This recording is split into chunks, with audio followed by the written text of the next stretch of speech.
नमस्कार. नवापूर तालुक्यात अतिवृष्टी झाल्यानंतर नदी-नाल्यांना पूर आले. नवापूर तालुक्यातील काही गावांना पुराचा फटका बसला आहे. नदी-नाल्यांना पूर आल्याने रस्ते व पुलावरून पाणी वाहत असल्यामुळे नॅशनल हायवेसुद्धा बंद पडला, तसेच रेल्वे लाईनसुद्धा बंद करण्यात आली. त्यामुळे काही रेल्वे डायव्हर्ट करण्यात आल्या, तर काही ठिकाणी मोठ्या प्रमाणावर नुकसान झाले आहे. गावातील घरांचे व शेतीची सुद्धा नुकसान झाले आहे. त्यामुळे या गावांचा संपर्क सुटला.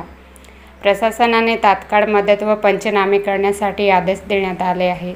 तर ज्या ठिकाणी वित्तहानी झाली आहे असे गावांना नुकसान भरपाई देणार आहे.